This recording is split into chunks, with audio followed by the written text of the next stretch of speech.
bunch of election results that are super important. Ooh. So, George, first of all, the ones that were called, John told you right before they went to break that JD Vance got called in Ohio. That's a disaster, okay? Yep. And I have important conclusions about that, but I'm going to come to the conclusions at the end, okay? He's a Trump and Thiel acolyte. Him winning is not good, but he seems to be a little bit of the exception here rather than the rule in terms of the Trump guys. That's another important conclusion to come to in a minute. And then Stacey Abrams conceded, as John told you as well. But look, see, this is really important for Republicans. So when Democrats ran ads on maintaining democracy, they didn't work at all. And part of the reason that they didn't work is because Republicans, remember, they don't think like us. They think they're protecting democracy. They're like, yeah, I mean, if you lose and you don't try to rip the other guys down, of course that's not democracy. We're not in charge. Okay. And I'm being a little facetious. But they genuinely believe that Trump won. So in their mind, God, they're trying to protect democracy and they're so mad. And they think Democrats are cheating in every election. And so they're so mad because they think they're the protectors. So they thought, oh, look at the Democrats running ads in our favor, in favor of democracy, right? So that unfortunately didn't work at all, right? But in the Stacey Abrams case, you see there, and they would always point to, and they say, oh, Stacey Abrams, she didn't concede. She like Trump, you know. No, Stacey Abrams' situation was they had done voter purges, which is what Republicans normally do. Cheat before the election, not after the election.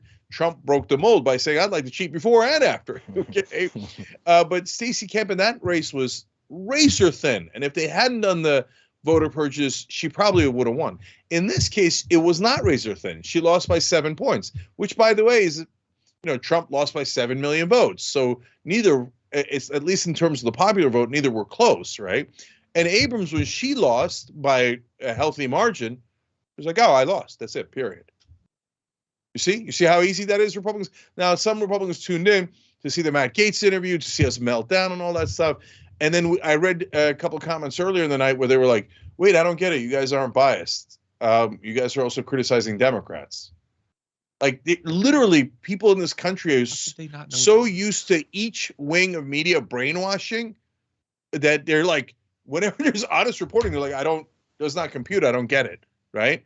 And go ahead, John. Go. Do they never wonder why? Like, I know that they think that anything other than Fox News is like left wing, like CNN, MSNBC. Do they not wonder why those outlets hate us? Like, they're surprised that we're criticizing Democrats. What do they think TYT has been effectively from the very beginning? It doesn't make any sense. No, John. And I know this because of all the Twitter replies that I get, like thousands and thousands of Twitter replies. No, if they've never seen TYT, they assume it's the same exact show as Lawrence O'Donnell on MSNBC. Yeah. Right. And it's clearly not, because his power doesn't frequently just go out on important nights. There are big differences here. But also on the Stacey Abrams thing, so you pointed to a specific issue that she had that had the characteristic of being real. It wasn't just a thing that Dinesh D'Souza made up for a documentary. But also importantly, while Stacey Abrams had an issue with that briefly, what she didn't do was spend the next 2 solid years talking endlessly about how she'd been robbed, then travel around the country requiring that every other candidate she stumps for make it central to their campaign that Stacey Abrams was robbed, and never move on from that, never learn anything, and not even be able to marshal like the minimal intellectual curiosity to answer questions like what we're actually probably going to be able to confirm soon, because although the Democrats are doing better in the House than we thought, the Republicans are probably going to win the House, okay? And they've said that if they win the House, they're going to spend basically the whole time investigating Biden and impeaching Biden, which clearly the deep state would never stand for. So if you believe that the Democrats are stealing every election, why are the Republicans about to take over the House?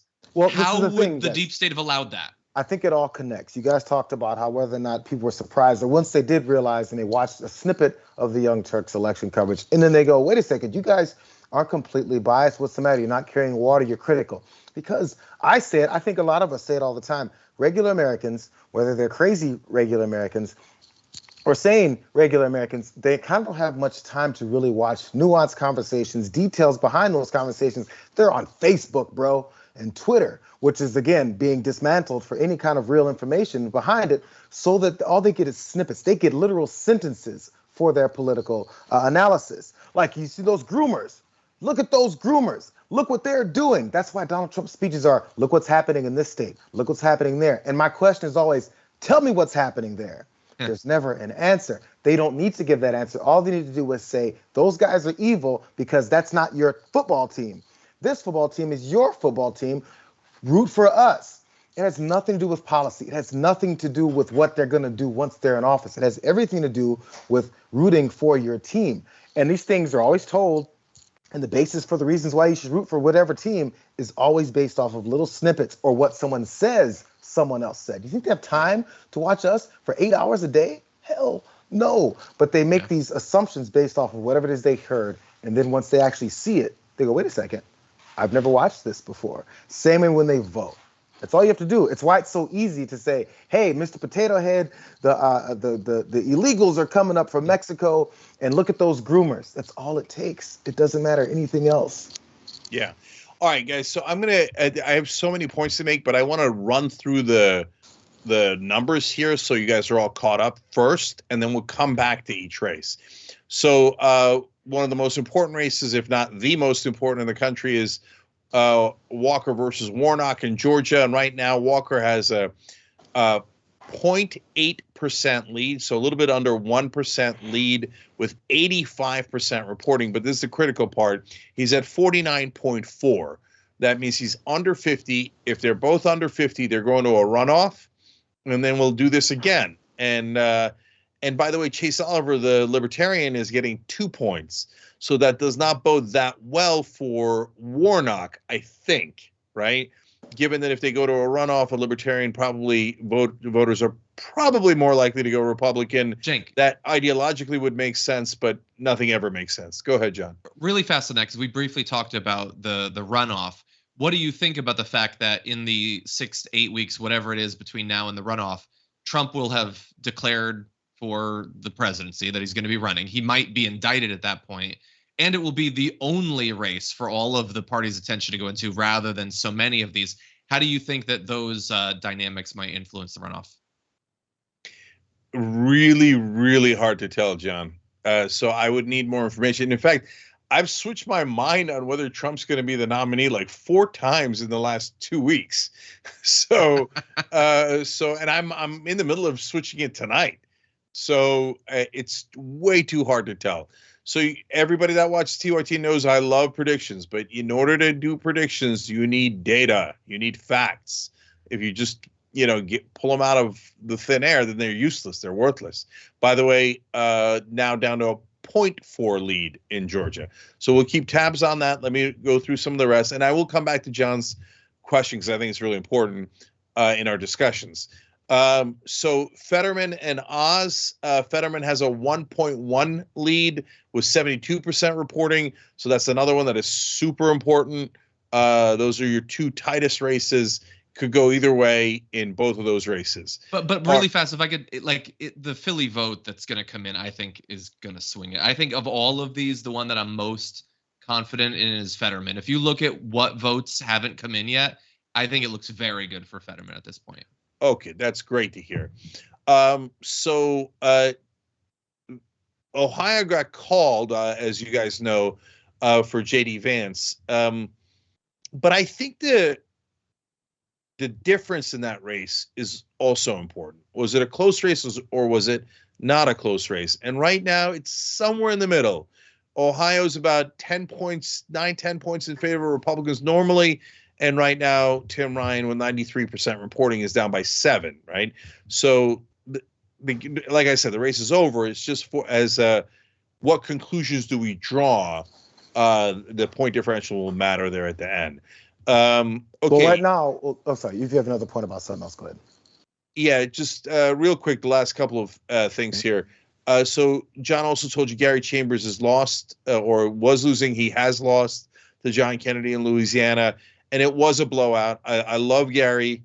I thought he ran as strong as campaign as you could possibly run in that context with such little money, no support from the Democratic Party, no media covering the race. It's just a near impossible and a deeply red state, nearly impossible situation to overcome.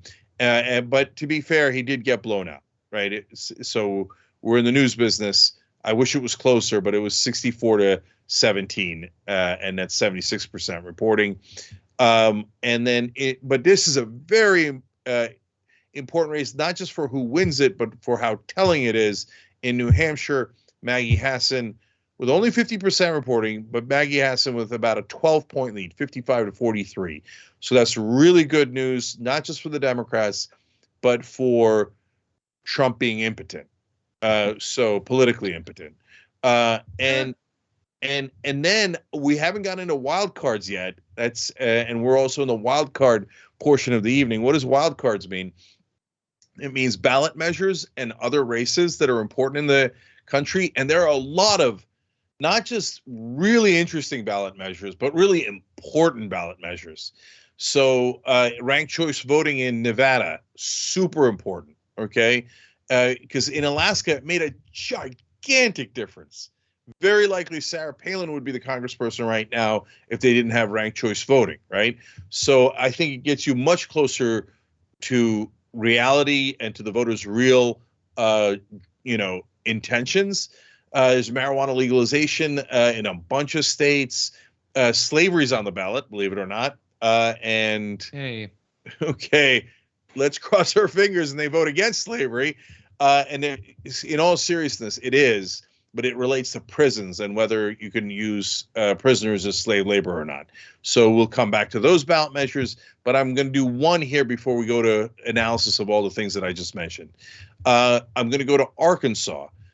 So in Arkansas, first of all, of course, John Boozman, the Republican Senate candidate, is one. That's not an interesting race. But I don't know if you guys mentioned in the brief time that I wasn't on air, but Sarah Huckabee Sanders, new governor of Arkansas.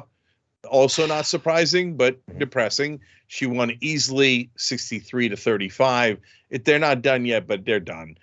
So it's Arkansas. It's okay. That's not why I bring up Arkansas. I bring up Arkansas because of the ballot measure. And there, this is the first place, and I sound excited like something good's going to come. No, it's Arkansas. This is the first time I ever see, I can remember, I'm sure it's happened before, but that I can remember where legalizing cannabis is losing. Yeah. It's 57-43 with 68% of the vote in. Now, on the other hand, legalizing marijuana in Missouri is winning. Missouri and Arkansas, what's the difference? But somehow it's like a big difference on the marijuana vote. We'll see if that holds. But get a load of this. In Colorado, they're trying to legalize psychedelics like shrooms. And it's winning. So psychedelics is, here comes psychedelics. Okay, here comes the shrooms. So fun for everybody. We'll come back to that. And it's real tight. It's real tight. So we'll give you updates on that. It's like 52-48 or something. Okay, I talked a lot. JR, you were going to say something. Yeah, just back to Ohio, because you talked about JD Vance, Tim Ryan, and you guys wondered if this is something maybe that people read, or maybe Democrats will read and be like, okay, Tim Ryan kind of ran a little bit different of a campaign, at least when it comes for the boldness. You know, we talk a lot about, hey, punch them in the face, tell the voters who they really are. He went on Fox News, had a town hall where he absolutely slapped him around, had a debate where he pointed out how flip-floppy he was on Donald Trump and how he's honestly just lacking all principles, and wherever the wind blows him is where he's going to end up. All these things are wonderful. Look at the gap here. Is it based off of the state? Is it based off of his face? Is it based off of his accent? Who knows? But the thing is, as long as people don't see this as a, hey, it looks like coming out swinging and coming out absolutely pointing out how spineless and lacking of morals your opponent has, you just hope that's not one of those things where then the thought process is, let's cower back to our corners. It's quite obvious that if we say something that might offend a couple of Republican voters, that they're going to come out and punish our guy because of the gap. I think, 7 points we said he's losing there by. So that's enough where the thought is, well, maybe we should go a different route. But the problem is the other route wasn't working either. So we got to find that nuance somewhere, or at least figure out what it is that invigorated enough of these voters to think that JD Vance is going to do something that would support them, which would represent them. Because I think pretty soon they're going to see that he's absolutely not. Yeah, well, I don't know that they are going to see that, but Jared, I love that you brought that up because I think it's exactly what I wanted to talk about, and I think that our analysis here is going to be really interesting. I'll say ahead of time. Okay, so if all things held equal, Tim Ryan was supposed to lose by 10 points. And for a little while, it looked like he was only going to lose by 2, in which case I would have said, see, running aggressive makes a big difference, right? Now, losing by 7, well, that doesn't prove that running aggressive was bad. He's still outperforming what he was supposed to do, right? But in the beginning of our coverage, Nina Turner made a great point. And remember, she's from Ohio. She's like, he did have 2 mistakes. One was on policy, he was too conservative. He didn't fight for higher wages. He didn't fight for all of these popular policy proposals that Democrats have. He ran as more Republican light. He ran very aggressive, but mainly as Republican light, right? And he didn't reach out to the African American community almost at all, right? Mm-hmm. And so when you combine running aggressive, but with the mistakes that Nina Turner pointed out, you'd get to exactly a loss by 7. Okay. Mm-hmm. You see what I'm saying? Mm-hmm. So now obviously we're over extrapolating, and that's a lot of assumptions in there, right? But having said that, there is some logic to that. And it makes me curious if Ryan had run with that same kind of aggressiveness, but run on the right progressive, economically progressive issues, could he have pulled it off, right? If you had done both right. Now, the guy who largely did both right was Fetterman. And Fetterman had a stroke, and he could barely speak. And it looks like he's still going to beat us. So maybe that's your answer, which I would say, of course. And I'm trying super hard not to be biased, guys. And because if Tim Ryan was losing by 12 points, I'd come and tell you, well, that's a knock against running aggressive because I guess it didn't work, right? Yeah. And by the way, it's 93% reporting. It's not totally done, right? So it's possible that the numbers move, and then you'll have your answer, right? But that's the way I see it. John, what do you think? Well, I agree, and it's also possible. Like I mostly noticed Tim Ryan in just the last month or so. I don't know if that's reflective of the way he's been campaigning throughout. It's possible that maybe if that isn't the case, if he had begun earlier, I don't know.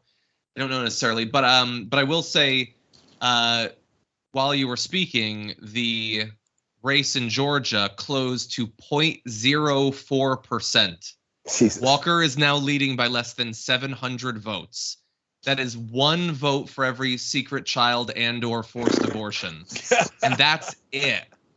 I mean, this is close. John, if Herschel Walker hadn't had so many abortions, maybe he would have won. That would have been a couple extra votes in Georgia.